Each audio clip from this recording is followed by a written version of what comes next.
വ്യക്തമായ ഭൂരിപക്ഷം ഉണ്ടായിട്ടും എത്ര ശ്രമിച്ചിട്ടും ആര് മുഖ്യമന്ത്രിയാകണം തീരുമാനിക്കാൻ കഴിയുന്നില്ല എന്നതാണ് കോൺഗ്രസിലെ സാഹചര്യം. പക്ഷേ തമിഴ്നാട്ടിലേക്ക് വന്നാൽ അവിടെ സ്ഥിതി വ്യത്യസ്തമാണ്. എത്ര ശ്രമിച്ചിട്ടും ഭൂരിപക്ഷം തികയ്ക്കാൻ കഴിയുന്നില്ല എന്നതാണ് അവിടുത്തെ പ്രതിസന്ധി. തമിഴകത്ത് രാഷ്ട്രീയ അരക്ഷിതാവസ്ഥ തുടരുകയാണ്. DMK AIDMK സഖ്യം സർക്കാർ ഉണ്ടാക്കിയാൽ തങ്ങളുടെ 108 MLA-മാരും രാജിവെക്കുമെന്ന് TVK അധ്യക്ഷൻ ജോസഫ് വിജയ് പറഞ്ഞു. കുതിരക്കച്ചവടം നടന്നേക്കുമെന്ന ആശങ്ക ഗവർണർക്കുണ്ടെന്ന് സൂചനകളും പുറത്തുവരുന്നുണ്ട്. അതിനിടെ 28 AIDMK MLA-മാരെ പുതുച്ചേരിയിലെ റിസോർട്ടിലേക്ക് മാറ്റി. വിവരങ്ങളുമായി ഐസൺ ജോസ് ചേർന്നു.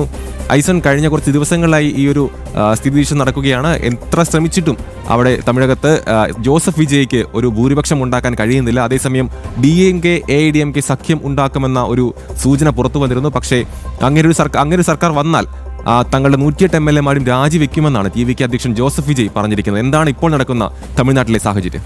ഐസൺ.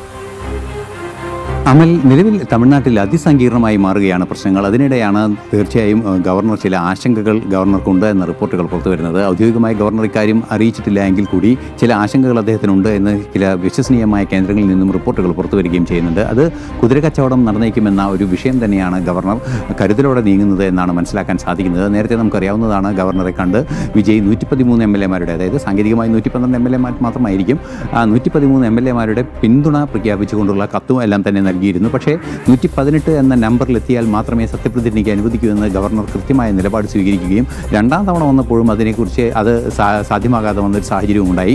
അതേസമയം DMK AIDMK രണ്ട് പാർട്ടികളും ചേർത്ത്, സഖ്യമല്ല എങ്കിൽ കൂടി രണ്ട് പാർട്ടികളും ചേർക്കുമ്പോൾ അവരുടെ മൊത്തം ലഭിച്ച വോട്ട് 106 ആണ്. 108 വിജയിക്കെങ്കിൽ 106 അവർക്ക് ലഭിച്ചിട്ടുള്ളത്.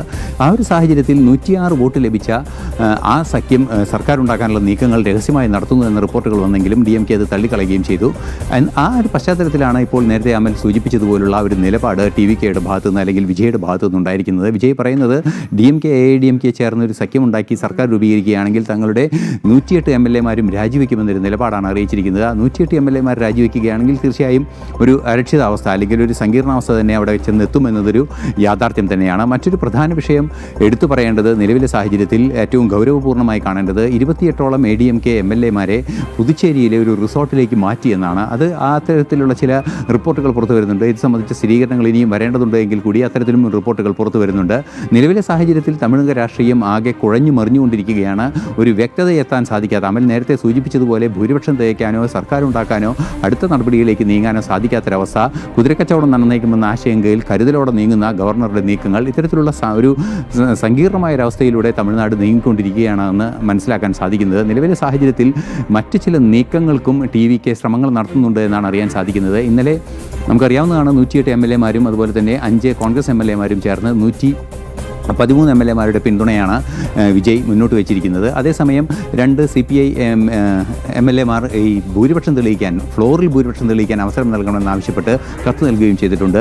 നേരത്തെ 2018 കർണാടകയിൽ ഉണ്ടായതുപോലെ ഒരു നീക്കം ഇപ്പോൾ ആസൂത്രണം ചെയ്യുന്നുണ്ട് എന്നാണ് മനസ്സിലാക്കാൻ സാധിക്കുന്നത്. അതിൻ്റെ നിയമവിദഗ്ധരുമായി കൂടിക്കാഴ്ച നടത്തുന്നുണ്ട് എന്നെല്ലാം അറിയുന്നു. സുപ്രീം കോടതിയോ ഹൈക്കോടതിയോ സമീപിക്കാനുള്ള നീക്കം TVK-യുടെ ഭാഗത്തു നിന്നുണ്ടാകുന്നുണ്ട് എന്ന റിപ്പോർട്ടുകളും പുറത്തു വരുന്നുണ്ട്. എന്നാൽ ഇത് സംബന്ധിച്ചൊരു സ്ഥിരീകരണമോ ഭരണഘടനാപരമായി അത് എത്തരത്തിൽ പ്രായോഗികമാക്കുമെന്നതിൻ്റെ യുക്തിയോ നിലവിൽ നമുക്ക് വിശദീകരിക്കാൻ സാധിക്കാത്തൊരു സാഹചര്യവുമുണ്ട്. ഇത്തരത്തിലൊരു സങ്കീർണാവസ്ഥയിലൂടെ തമിഴ്നാട് രാഷ്ട്രീയം കടന്നു പോവുകയാണ്. കേരളത്തിലുണ്ടായിരിക്കുന്നത് ഭൂരിപക്ഷം ഉണ്ടായിട്ടും മുഖ്യമന്ത്രിയെ തിരഞ്ഞെടുക്കാനാവാത്ത അവസ്ഥയാണെങ്കിൽ ഭൂരിപക്ഷവുമില്ലാതെ മുഖ്യമന്ത്രിയെ തിരഞ്ഞെടുക്കാനുള്ള ഒരു റേസാണ് തമിഴ്നാട്ടിൽ നടക്കുന്നത്. വ്യക്തമാണ് തമിഴകത്തെ രാഷ്ട്രീയ അരക്ഷിതാവസ്ഥ. വിശദമായ വിവരങ്ങളാണ് ഐസൺ ജോസ് പങ്കുവച്ചത്.